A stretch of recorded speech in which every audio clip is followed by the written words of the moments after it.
지난 시간에 우리는 아브라함의 마지막 이야기를 살펴보았는데요. 왜 성경은 아브라함의 마지막 이야기로 후처인 그드라를 통해서 또 다른 자녀를 낳은 이야기를 기록했을까? 또 이어서 쫓겨난 이스마엘의 후손들의 이야기로 그 끝을 맺고 있는지를 살펴보았습니다. 바로 아브라함을 향해 하나님이 하신 그 약속, 너희의 후손들이 하늘의 별과 같이 바다의 모래와 같이 많을 것이다. 너에게 너는 여러 민족의 아버지가 될 것이다. 너에게서 여러 왕들이 나오게 될 것이다. 라는 바로 이 약속 때문이었죠. 하나님은 당신이 하신 이 모든 약속을 하나도 빠짐없이 아브라함의 그 삶 가운데 다 지켰다는 걸 보여주시려는 그 사건이라고 했습니다. 그래서 마지막으로 성경이 아브라함의 전 인생을 평가하시면서 하신 그 말씀이 나이가 높고 늙어서라는 이 말의 원어의 뜻을 살펴보았죠.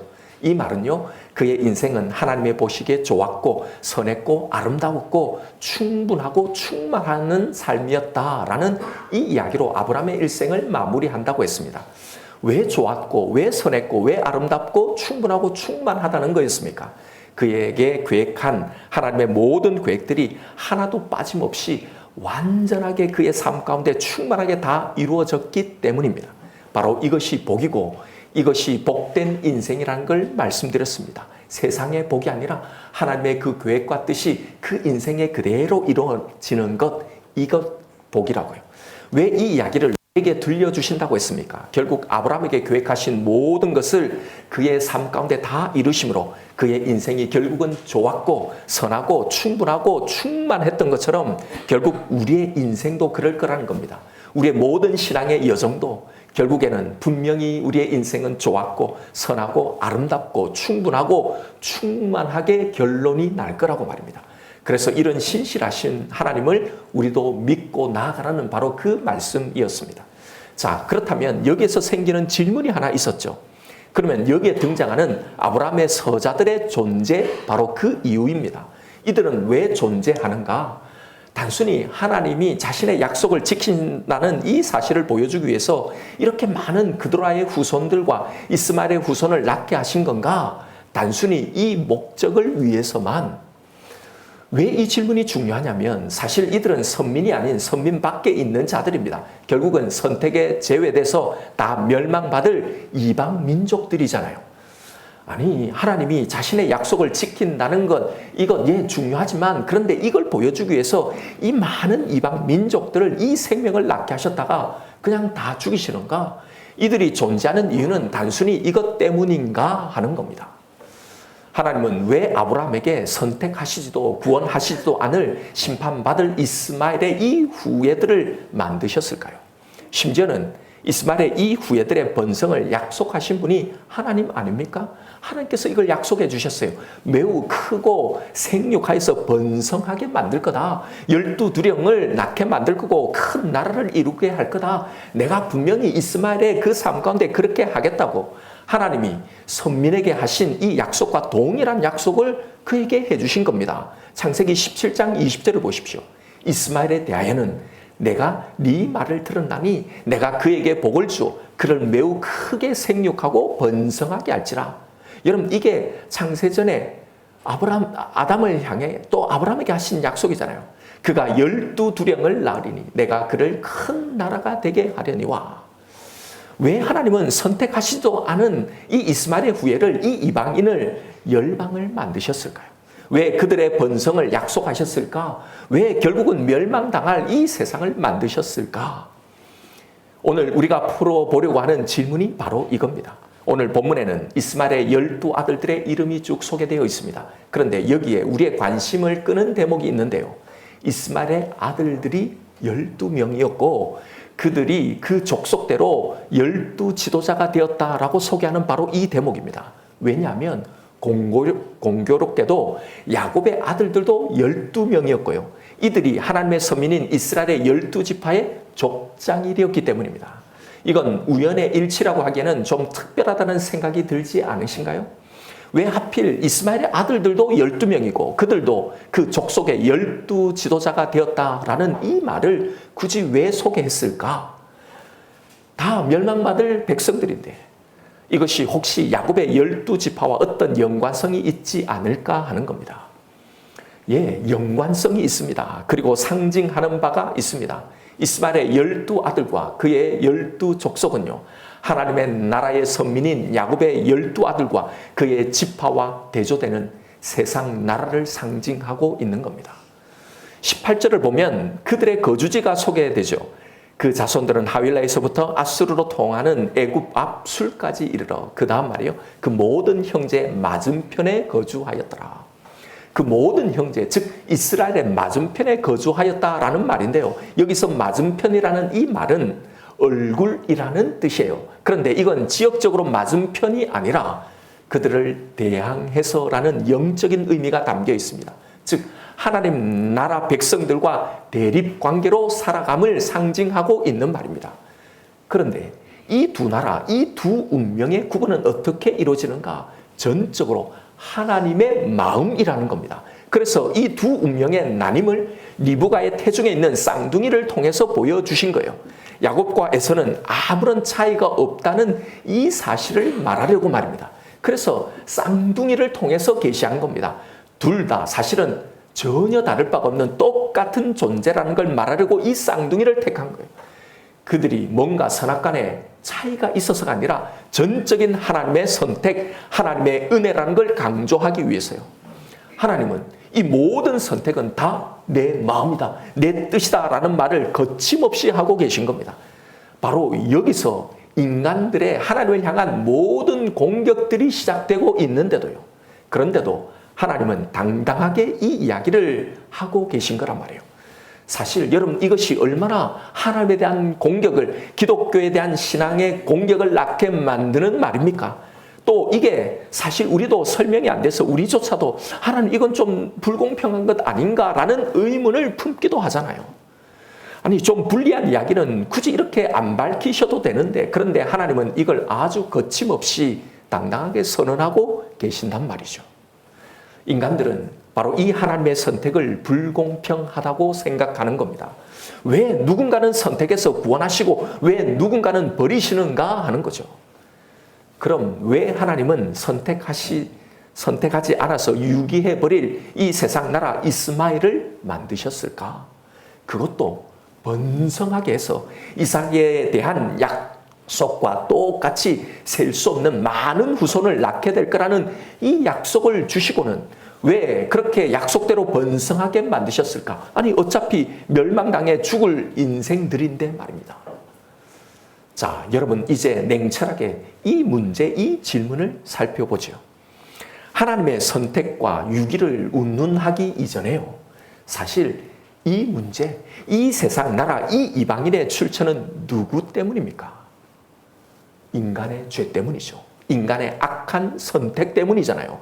그것은 최초의 사람 아담에게서부터 시작된 것이었습니다. 그리고 가인에게로, 그리고 바벨탑에서부터 이미 세상 나라는 인간의 죄와 인간의 악한 선택으로 그렇게 시작되어 왔던 겁니다. 여러분 그렇게 따지자면 사실 모든 인류는 원래 애초에 하나뿐인 하나의 존재입니다. 애초부터 멸망당할 세상 나라뿐이었어요. 여러분 여기까지가 인정이 되십니까? 인간의 죄로 이 세상은 모두 다 멸망당할 세상 나라가 다 되어버린 겁니다. 오직 하나뿐이에요, 이것. 그런데 여기서 하나님의 나라가 어떻게 생깁니까? 전적인 하나님의 용서와 사랑으로 탄생되어진 겁니다. 그것도 당신 자신을, 당신의 아들을 죽이시는 이 값을 지불하고서 말입니다. 아담의 범죄로 사실은 모든 인류가 다 죽어야 하는데 셋을 선택하셔서 하나님의 나라를 세워 가셨던 것 아닙니까? 그러면 잘해야죠. 그럼에도 또 땅에 가득한 죄악으로 모든 인류가 멸망당해야 함에도 하나님은 노아를 선택하셔서 하나님의 나라를 이루어 가셨던 거예요. 자, 그러면 이제부터는 진짜 잘해야 된 것 아닙니까? 그럼에도 또 인류는 하나님의 나라를 거부하고 세상 나라를, 자신의 나라를 세웠던 겁니다. 이게 바로 바벨탑 사건이잖아요. 그렇게 바벨탑 사건에 동참한 모든 인류는 다 멸망당해야 함에도 또다시 그 중에서 아브라함을 선택하셔서 당신의 나라를 이루어 가신 거란 말입니다. 이것은 전적인 하나님의 은혜에 의한 선택 때문이죠. 계속해서 세상 나라가 되어버리는 이 가망 없는 인간들을 구원하기 위한 하나님의 은혜의 선택이었단 말입니다. 보세요. 정직하게 이 모든 것을 보십시오. 이 불공평하게 보이는 이 모든 것의 출발점은 바로 인간에게서 시작되었다는 이 사실입니다. 왜 누구는 선택하시고 왜 누구는 선택하지 않으시고 버리시냐고요? 이건 불공평하다고요? 여러분, 애초에 다 죽어 마땅한 존재들이었단 말입니다. 하나님이 완전하게 창조해 놓으신 걸 누가 망친 겁니까? 인간이 다 망쳐 놓은 거란 말입니다. 바로 여기서 출발하는 거예요. 그 망친 것에서 하나님은 또다시 당신의 나라를 세우기 위해서 또 버리시지 않고 선택하신 거란 말입니다. 그런데 인간들은 바로 이게 불만이라고 불공평이라고 말하는 겁니다. 계속 이런 무논리, 무지성으로 그건 나는 모르겠고 그래도 하나님이란 신이라면 그래도 그렇지 왜 누구는 선택하고 누구는 유겠냐고만 말을 하는 겁니다. 여러분, 이게 바로 인간의 악함이고 완악함이라는 겁니다. 예, 좋습니다. 불공평하다고 하십시다. 예, 하나님이 잘못했습니다. 그럼 이제 그런 사람들에게 이런 질문을 한번 던져보지요. 아니, 세상에는 어려운 사람들이 이렇게 많은데 당신은 왜 이렇게 편안하게 사느냐고. 당신이 가진 걸 공평하게 나누고 당신의 집도 당신의 모든 것을 다 그들에게 나눠줘야 공평한 것 아니냐고. 저는 그런 분들이 자신이 하나님께 주장하는 이 말도 안 되는 공평을 정말로 그대로 실천하고 사는 분을 아직 보지 못했습니다. 예, 그 중에는 선한 분들도 있지요. 그분들에게도 한번 물어보지요. 당신은 왜 이분은 도와주면서 이 사람은 안 도와주냐고. 당신에게 아직도 돈이 있지 않냐고. 재산이 있지 않냐고. 가진 게 있지 않냐고. 그러면 당신이 가진 그것으로 왜 모두 다른 사람을 왜 도와주지 않냐고. 이건 불공평한 것 아니냐고 여러분 비난한다면 뭐라고 대답할 것 같습니까? 아니, 내 것을 내 마음대로 하는데 네가 무슨 상관이냐. 이건 내 것인데 그나마 어려운 사람 도와준 것 이게 무슨 잘못이냐. 그것이 왜 불공평한 거냐라고 분명히 거품을 물고 반박할 겁니다. 사실은요, 하나님에게 인간들이 지금 이런 비난을 하고 있는 거잖아요. 그래서 바로 우리의 이 논리로 하나님도 똑같이 우리에게 말씀하시는 겁니다. 로마서 9장 20절에요. 이 사람아, 네가 누구이기에 감히 하나님께 반문하느냐? 지음을 받은 물건이 지은 자에게 어찌 나를 이같이 만들었느냐고 말하겠느냐? 토기장이가 진흙 한 덩이로 하나는 귀히 쓸 그릇을 하나는 천이 쓸 그릇을 만들 권한이 없겠느냐? 만일 하나님이 그의 진노를 보이시고 그의 능력을 알게 하고자 하사 멸하기로 준비된 너의 그릇을, 자, 이 대목을 잘 보십시오. 하나님의 선택은 멸하기로 준비된 존재들, 바로 그들을 향한 선택이었단 말입니다. 자, 그런데 그 그릇을 오래 참으심으로 관용하시고 또한 영광 받기로 예비하신 바 긍휼의 그릇에 대하여 그 영광의 풍성함을 알게 하고자 하셨을지라도 무슨 말 하리요? 너는 네 것을 네 마음대로 할 권리가 있다고 당당히 말하면서 왜 나에게는 불공평하다고 하느냐? 내 것을 내 마음대로 할 권한이 나에게는 없느냐라고 말씀하시는 거예요. 여기서 하나님이 말씀하신 내 마음대로 할 권리를 가진 이 인간의 운명이 원래 어떤 것인지를 보란 말입니다. 자신들의 죄로 인해 진노 아래 놓여 있는 자들이잖아요. 누가요? 모두가요. 단 한 사람도 예외 없이 모두가요. 모든 인류가 처한 이 원래의 운명을 우리가 인정하지 못하고 보지 못하면 하나님의 이 선택, 하나님의 이 긍휼의 선택은요, 불공평한 것이 되겠죠. 예, 바로 이 사실을 놓치기에 인간들에게 하나님의 이 긍휼은요, 불공평한 처사로 비난받는다는 사실입니다. 보세요. 이게 어찌 불공평하냐 말입니다. 어차피 그냥 두면 모두 죽을 인생 중에 일부를 구원해 주신 것이 과연 불공평하다고 비난받아야 할까요? 전혀 아니죠. 이건 은혜입니다. 그래도 원래 다 망할 존재였는데 그냥 두면 다 그렇게 죽을 존재였는데 그래도 그 중에 일부를 선택해서 구원해 주셨으니 말입니다. 자, 그런데요. 그동안 우리는 바로 이게 하나님이 우리에게 베푼, 인간에게 베푼 구원의 은혜라고 생각했습니다. 다 망해야 되는데, 그런데 그 일부인 우리를 구원해 주신 이게 은혜라고 생각했어요. 이게 하나님의 구원이라고 생각했습니다. 그런데 여러분, 이건 하나님의 은혜를 다 온전히 알지 못하고 있는 겁니다. 이제 그동안 우리가 알고 있는 이 하나님의 은혜, 이것보다 훨씬 더 크고 훨씬 더 방대하고 훨씬 더 깊은 인류를 향한 하나님의 그 은혜의 구원, 바로 이 계획을 우리는 알아야 합니다. 사실 하나님은 인간 중에 일부만을, 자신이 마음에 드는 자들만을, 유대인들만을 편애해서 구원하시려는 게 아니란 말입니다. 여기서 우리 성도들조차도 하나님의 그 구원의 목표, 그 선하신 생각을, 그 계획을 다 헤아리지 못하고 있는 겁니다. 자, 여러분, 그 다음 말씀 24절을 한번 보십시오. 통이자기인 내가 어떤 그릇은 귀한 것으로 왜 만들지 못하겠느냐, 즉 내가 왜 누군가는 선택해서 구원받게 하지 못하겠느냐 말씀하시면서 그 다음에 하신 말씀이에요. 이 그릇은 우리니 곧 유대인 중에서뿐 아니라 이방인 중에서도 부르신 자니라. 여러분, 이 대목을 잘 보셔야 합니다. 바로 여기에 하나님의 구원에 관한 매우 중요한 계획이 드러나는 대목입니다. 하나님이 선택하신 이 그릇, 이 선택에는 유대인만이 아니라 이방인, 모든 인류, 이스마엘의 이 후손까지 다 포함되어 있다는 사실입니다. 하나님은 처음부터 인류 모두를 하나님 나라의 백성으로 만드셨잖아요. 그렇게 부르신 겁니다. 인류 최초의 아담에서부터요. 이 사실을 놓치지 않는 게 매우 중요합니다. 하나님은 아담과 그의 모든 후손들, 즉 모든 인류가 하나님의 나라로 상징되는 이 에덴에서 하늘의 평안을 누리기를 원하셨던 겁니다. 그래서 그들에게 생육하고 번성하고 땅에 충만하라고 하신 거예요. 모두가 하나님 나라의 백성이 되는 것, 바로 그것이 하나님의 모든 창조의 궁극적인 목적이었잖아요. 하나님은 단 한 번도 이 목적을 포기하신 적이 없으시단 말입니다.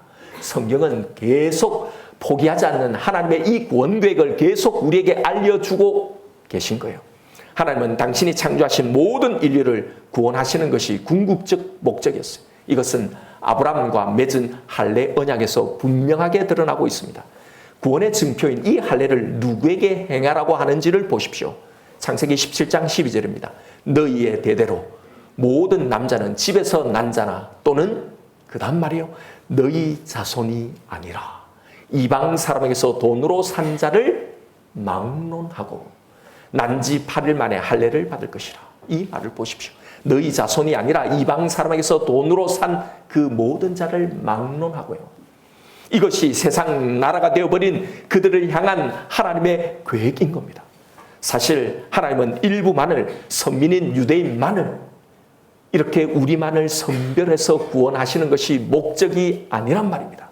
우리는 성경에 게시된 이 분명한 하나님의 구원 계획을 이해해야 합니다. 이걸 분명히 알아야 합니다. 왜냐하면 이것이 우리가 이 땅에서 해야 할 일, 우리의 사명과 중요한 관련이 있기 때문이에요.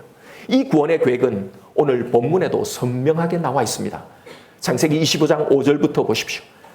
아브라함이 이삭에게 자기의 모든 소유를 주었고 자기 서자들에게도 재산을 주어 자기 생전에 그들로 하여금 자기 아들 이삭을 떠나 동방 곧 동쪽 땅으로 가게 하였더라.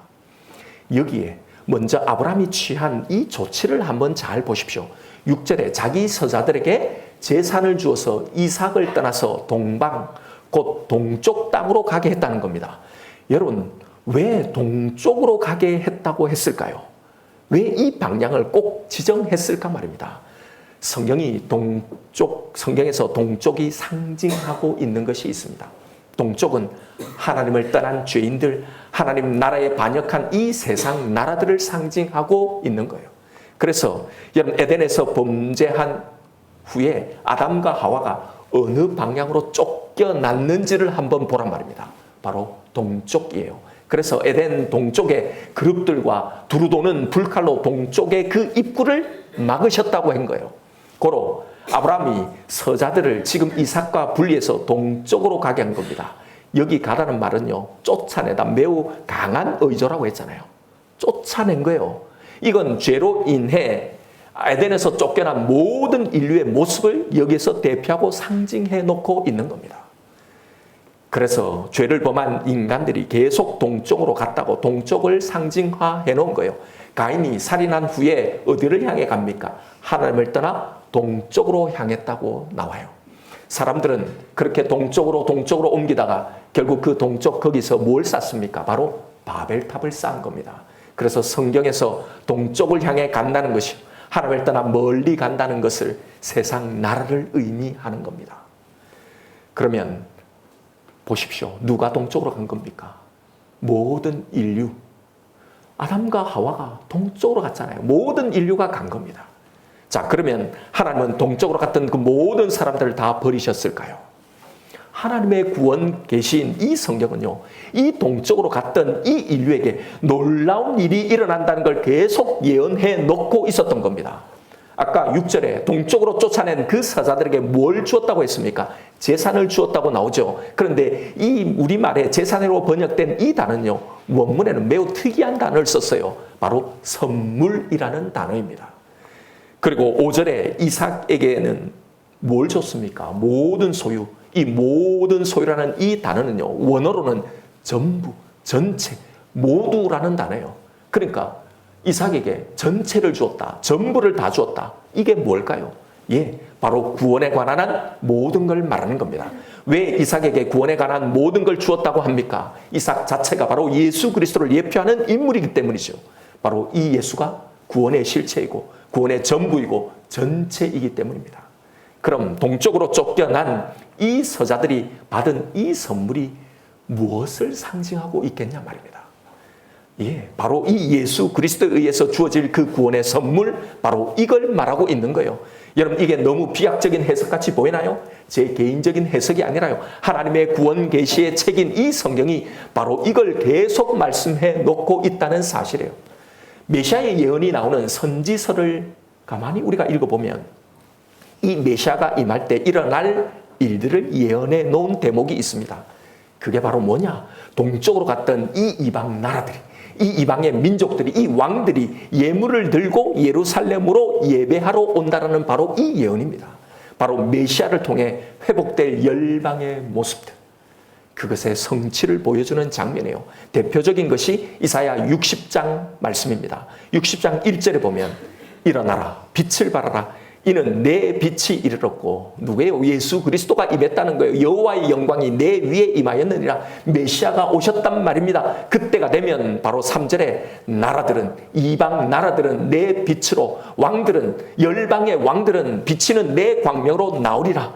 내 눈을 들어 사방을 보라. 무리가, 이방인들이 다 모여서 내게로 오느니라. 내 아들들은 먼 곳에서 오겠고 내 딸들은 안기어 올 것이라. 6절에 허다한 낙타 미디안과 에바의 어린 낙타가 내 가운데 가득할 것이며 스바의 사람들은 다 금과 유황을 가지고 와서 여호와의 찬송을 전파할 것이며. 자, 여기에 그들이 들고 온다는 이 예물을 기억해 놓으세요. 금과 유황이라고 했습니다. 9절에 중반절에 먼 곳에서 내 자손과 그들의 은금을 아울러 싣고 와서, 그들이 누구라고 합니까? 이스라엘의 거룩한 이에게 드리려 하는 자들이라. 누구예요? 동방에서 온 자들요. 에덴에서 쫓겨난 모든 자들이 돌아온다는 겁니다. 여러분, 신약에서 바로 이것이 그대로 성취된 장면이 있습니다. 바로 이 예언의 실체, 전부인 예수님의 탄생을 경배하러 온 동방의 박사들입니다. 여러분, 왜 예수님의 탄생을 경배하러 온 사람들이 선민인 유대인이 아닌 이방인들, 그것 중에서도, 그것도 하필 동쪽에서 온 동방 박사라고 왜 굳이 그 방향을 지정했을까요? 그리고 그들이 들고 온 것이 금과 유황을 들고 왔다고 왜 알려주고 있을까요? 바로 여기에 탄생한 이 아기가 바로 하나님의 계획하신 그 약속의 씨, 그를 통해 온 천하 만민이 복을 받게 될 바로 이 예언의 성취자인 메시아라는 걸 보여주기 위해서요. 구약의 예언 그대로 동쪽에서 예물을 들고 온 이 성취의 장면, 이것으로 증명해 보여주고 있는 이야기란 말입니다. 아브라함에게 하셨던 예언 그대로 온 천하 모든 세상이 다 너로 인해 복을 받게 될 거다라는 걸 말입니다. 고로 여기서 예수님께 경배드린 동방의 박사들은 하나님을 떠났던 모든 이방인들의 대표자로 여기에 등장하고 있는 거예요. 여기서 우리는 하나님의 구원의 계획을 보게 되는 겁니다. 하나님의 구원 계획은 세상 나라, 이스마엘족들을 배제시킨, 그들을 버린 그 배제의 선택이 아니었다는 사실 말입니다. 하나님의 구원의 계획은 오히려 세상 나라를 향한 것이었어요. 우리의 선택이 바로 그것을 향한 계획이었단 말입니다. 이것이 선지서 곳곳에서 명확하게 드러나고 있는 거예요. 에스겔 47장을 보면 성전에서 물이 나와서 그 물이 점점 깊어지면서 마침내는 건널 수 없는 강이 되고 그 물이 닿는 곳마다 그 모든 것을 다 살려내더라는 이 환상이 나옵니다. 여러분, 이게 무슨 의미를 담고 있는 환상인지 아십니까? 성전에서 흘러나온 물이 어디를 향해 흘러가고 있는지를 주목해 보십시오. 에스겔 47장 8절입니다. 그가 내게 이르시되 이 물이 바로 성전에서 흘러나온 이 물입니다. 이 물이 어디를 향해 흘러갑니까? 동쪽으로 향하여 흘러 아라바로 내려가서 바다에 이르리니 이 흘러내리는 물로 그 바다의 물이 그 다음 말을 보십시오. 되살아나리라. 동쪽의 모든 것들이 되살아나는 거예요. 이 강물이 이르는 곳마다 번성하는 모든 생물이 살고 또 고기가 심히 많으니 이 물이 흘러 들어가므로 바닷물이 되살아나겠고 이 강이 이르는 각처에 모든 것이 살 것이며. 보십시오. 하나님의 구원 계획은요, 바로 이 동쪽을 향하고 있었던 겁니다. 모든 죄인들, 하나님을 떠난 세상의 나라들, 바로 이 이스마엘의 후손들을 향해서 말입니다. 그래서 그리로 흘러가 이 모든 것을 다시 되살리시겠다는 겁니다. 성전에서 흘러나온 물, 이게 누구를 말하는지를 잘 생각해 보십시오. 그래서 창세기 16장 10절을 보십시오. 그래서 하갈에게 이 이스마엘에 대해서 하나님이 이렇게 약속해 주신 거예요. 여호와의 사자가 또 그에게 이르시되 내가 내 씨를 크게 번성하여 그 수가 많아 셀 수 없게 하리라. 창세기 17장 20절에 아브라함에게도 이스마엘에 대해서 이렇게 최초의 사람 아담과 하와에게 약속하셨던 그대로 똑같은 약속을 하신 거예요. 이스마엘에 대하여는 내가 네 말을 들었나니 내가 그에게 복을 주어 그를 매우 크게 생육하고 번성하게 할지라. 여러분, 이게 바로 그 축복 아닙니까? 그가 12두령을 낳으리니 내가 그를 큰 나라가 되게 하려니와. 이게 바로 야곱에게 주신 그 축복 아닙니까? 여러분, 멸망하고 사라져버릴, 선택하지 않아서 버릴 이들에게 왜 하나님이 이 약속을 하셨는지를 생각해 보시란 말입니다. 이스마엘은 죽일 백성들, 버린 백성들, 선택하지 않고 버린 백성들이 아니란 말입니다. 그래서 예수님은 제자들에게 바로 이 이스마엘을 향해 너희들이 나가야 한다고 말씀하신 겁니다. 마태복음 28장 19절입니다. 그러므로 너희는 가서 모든 민족을 제자로 삼아 아버지와 아들과 성령의 이름으로 세례를 베풀고. 하나님의 구속 계획 속에서의 범위가 어디입니까? 하나님의 선택의 범위가 어디입니까? 그 범위는 선택된 이스라엘만이 아니었습니다. 모든 민족요, 동쪽으로 나갔던 모든 민족요, 이것이 하나님의 궁극적인 계획이란 말입니다. 하나님의 신은 자기 마음대로 하는, 누군가는 선택하고 누군가는 마음에 안 들어서 버리는 그런 불공평한 신이라고요.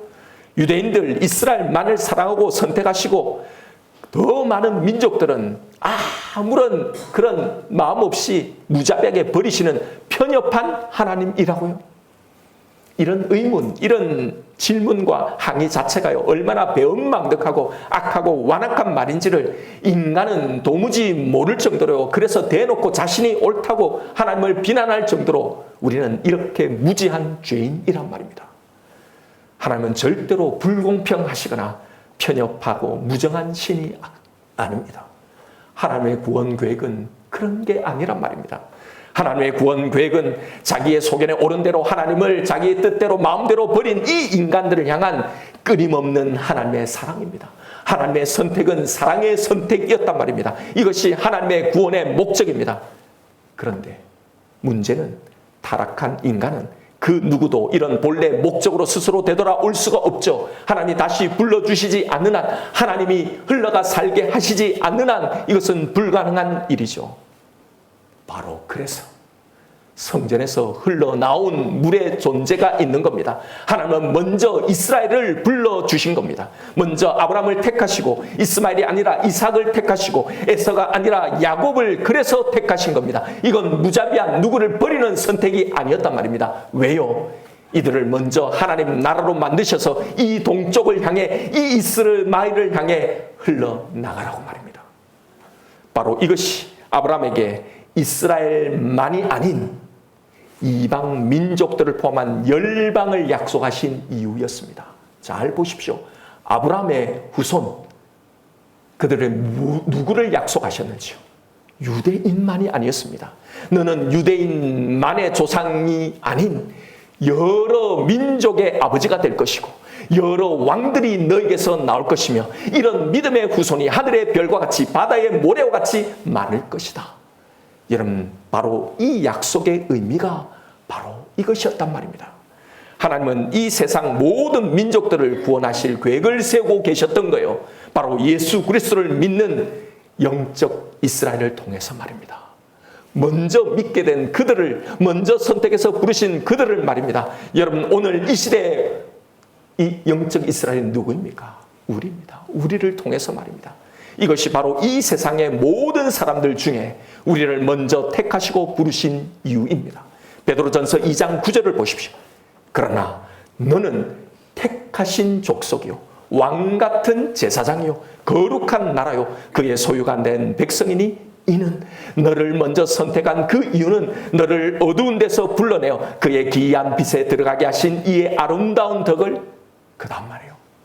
선포하게 하려 하심이라. 여러분, 이것은 신앙만의 이야기가 아니죠. 하나님은 성경에서 줄기차게 이 말씀을 해오셨습니다.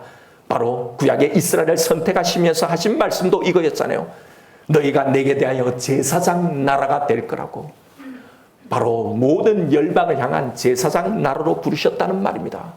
여러분, 제사장은 뭘 위해, 누구를 위해 세운 존재입니까? 누구를 위해 존재하는 자입니까? 바로 죄인들을 위해서 존재하는 거잖아요. 내가 아니라. 이것이 우리를 영적 이스라엘로 먼저 선택하시고 불러주신 하나님의 목적과 계획이라는 걸 알아야 합니다. 왜요? 이게 나를 향한 하나님의 계획이기 때문입니다. 나를 이렇게 불러주신, 먼저 믿게 하신 그 계획이기 때문이에요. 나를 보내신 그 세상 나라에서 하나님의 제사장으로 살아가며 그의 아름다운 덕을 선포하며 살아가라고. 이것이 세상을 향한 하나님의 구원 계획이고 이것이 우리를 불러 이 기이한 빛을 먼저 보게 하신 우리 선택에, 우리를 선택하신 그 목적이라는 것 말입니다. 그런데 여러분은 이 하나님의 계획을, 이 목적을 정말 알고 있습니까? 나를 세상 나라, 바로 그것에 보내신 그 이유, 먼저 나를 이렇게 선택해서 믿게 하신 이 이유를 알고 있냐 말입니다. 그리고 그 목적, 그 계획하신 대로 우리는 정말로 살아가고 있습니까? 예수를 믿는 나만 구원받고 나만 천국 가라고 하신 게 아니란 말입니다. 내가 선택받은 그 이유, 내가 보냄받은, 내가 살아가고 있는 이 세상 나를 향한 하나님의 그 계획이 내 삶 속에 담겨 있는 겁니다. 세상 나라는 왜 존재합니까? 왜 세상 나라들을 존재케 하셨습니까? 내가 보냄받은 그 세상 나라는, 그곳에 살아가는 사람들은 제사장인 나를 기다리고 있는 겁니다. 그 기이한 빛을 선포하고 소개해 줄 바로 그런 나를 말입니다.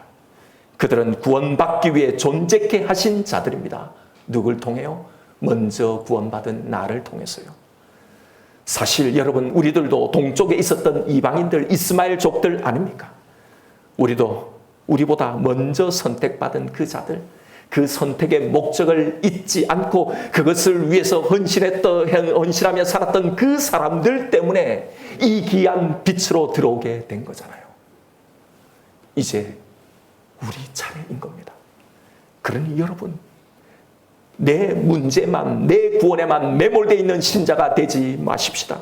나는 이 하나님의 계획에 대해서 얼마나 관심을 가지고 얼마나 여기에 동참하고 있는지 내 신앙생활, 내 삶을 한번 보십시오. 신천지 이단들이 하는 것보다 못합니다. 그들은 자신의 구원에 상관 있다고 하니 그리 열심이잖아요. 그런데 우리는 나를 구원하신 하나님의 계획이라고 하는데도 여기에 아무 관심이 없이 그저 내 문제 해결에, 내 구원에, 내 생존에만 매몰되어 그렇게 평생을 살아가는 겁니다. 여러분, 세상에서 크리스찬들이 왜 욕을 먹고 있습니까? 그 욕을 먹는 이유가 뭡니까? 다 자기만을 위해서 이기심으로 사는 그런 예수쟁이들, 우리들 때문 아닙니까? 세상 복에나 환장해서 어떻게든지 이 복을 내 것으로 만들고 여기에서 손해 안 보고 내가 남들보다 좀 더 잘 되려고 그걸 위해서 교회 다니고 그걸 위해서 그렇게 극성스럽게 예배를 극성맞게 기도를 하고 있는 바로 이 예수쟁이들이 너무나 천박하게 보이고 얄밉게 보이기 때문 아닌가요? 자기는 절대로 양보를 하지 않고 절대로 희생하지 않고 섬기지도 않으면서도 교회를 가자고 예수를 믿어야 구원 얻는다고 전도만 하려니 이 예수쟁이들이 꼴보기 싫은 겁니다. 여러분, 왜 이런 사명을 받은 우리가 왜 그리스도인들의 삶이 그렇게 되었을까요? 바로 우리의 구원의 목적, 우리를 부르신 이유, 우리가 살아갈 우리의 삶의 목적이 바르지 않아서 그런 겁니다. 내가 왜 여기에 있는지, 나를 왜 이곳에, 이 이스마엘의 땅에, 이 세상 나라에, 이 직장에, 이 가정에, 이 가문에 보내셨는지, 왜 이 사람들과 그렇게 맞닥뜨리며 부딪히며 관계하며 살게 하셨는지, 내가 여기서 뭘 해야 하는지, 바로 그 목적이 없기 때문입니다. 그저 나만을 위해서 살아가기 때문입니다. 여러분, 하나님은 이스마엘들을 그들의 구원에서 제외해서 심판하고 죽이려고 창조하신 게 아닙니다. 그들은 지옥을 가고 우리만 천국을 가게 하기 위해서 그런 선택을, 그런 구원을 우리에게 하신 게 아닙니다. 그들 또한 구원해 내시기 위해서, 그래서 우리를 먼저 구원해 내신 겁니다. 바로 그 동쪽을 향해서 너에게 가게 한 그 땅을 향해 흘러가게 하라고요. 이 목적, 이 사명을 주셔서 우리를 이 세상 나라, 이 이스마엘 땅에 보내신 겁니다. 여러분, 나는 뭘 위해 이 직장에 다니고 있는지, 왜 이 가정에, 왜 이 가문에, 왜 이 사람들과 부대끼며 살아야 하는지 그 분명한 목적을 이제 알아야 합니다. 아무런 의미가 없는 두 존재들이 아니란 말입니다. 하나는 제사장으로, 또 하나는 그런 제사장에 의해서 선포된 그 말씀을 받아서 구원받기로 한 바로 그 존재, 하나님이 세팅해 놓은 이 구원의 계획이 바로 이거란 말입니다. 그래서 우리는 그 목적하에 그들에게 반응하고 그들에게 말하고 그들에게 그렇게 행하며 살아야 하는 겁니다. 하나님의 목적, 여러분 거기에 관심을 가지고 살아가십시다. 정말 예의주시하면서 어떻게든지 기회를 틈타서 이 사람에게 복음을 전해보려고 마음에 품고 있는 그 사람이 나에게 얼마나 되는지를 한번 보십시오.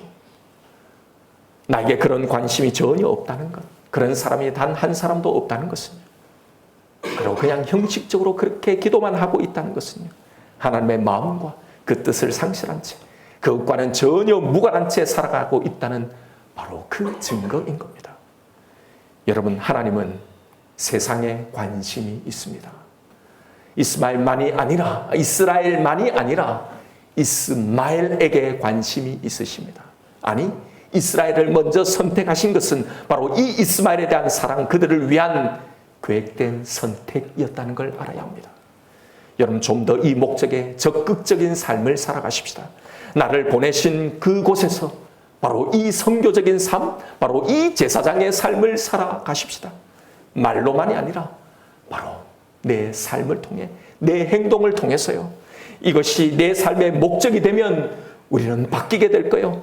우리의 직장 생활, 나의 시댁을 향한, 처가를 향한, 형제들을 향한 내 태도와 내 마음가짐이 달라지게 될 겁니다. 아니, 반드시 달라져야 하는 겁니다. 여러분, 지독하게도 이기적이고 지독하게도 냉정한 개독교가 아니라 그들을 섬기는 제사장으로 살아가십시다. 삶으로 보여주십시오. 기회를 노리면서 직접 그 말씀을 전하십시다. 이걸 위해 살아가는 겁니다. 세상 나를 향한 제사장의 이 사명, 이 귀한 빛, 그것을 경험케 하신 그분을, 나를 보내신 이 이스마엘의 땅에서 내 삶으로 그렇게 선포하며 그렇게 전하며 보여주며 살아가시는 저와 여러분, 우리가 되기를 주님의 이름으로 축원드립니다. 이 시간 주신 말씀 붙들고 우리 하나님 앞에 기도하십시다. 여러분, 곰곰이 나의 구원, 나의 이 신앙생활을 한번 살펴보십시다.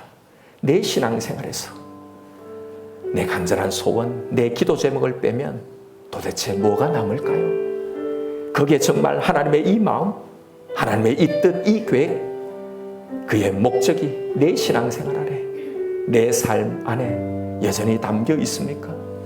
나를 보내신 그곳에서 나는 하나님의 그 계획과 그 목적을 위해서 그렇게 존재하고 그렇게 서 있나요?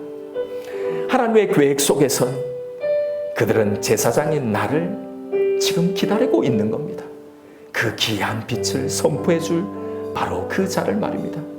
여러분, 이 목적대로 살지 못하면 우리는 거기서 그들보다 더 이기적이고 더 냉정하고 더 깐깐하고 더 까칠하고 더 완고한 사람으로 살아가게 될 겁니다. 여러분, 그곳에서의 내 존재 이유와 그 목적을 찾으십시다. 그들을 위해 나를 먼저 부르셨고 나를 통해 그들을 부르시려는 이 계획에 내 시간과 내 이익과 내 마음과 내 태도를 헌신하십시다. 이 시간 기도하십시다. 하나님, 이 목적을 위해 헌신하겠습니다. 이 목적을 위해 제가 바로 거기에 존재하고 거기에 서 있겠습니다. 이 목적을 위해 그 사람들과 관계하고 거기서 제사장으로 살아가겠습니다. 이 시간 나에게 주신 그 땅, 또 그 사람들을 보면 나에게 주신 말씀이 있을 겁니다. 이 말씀 붙들고 우리 하나님 앞에 기도하며 나아가십시다.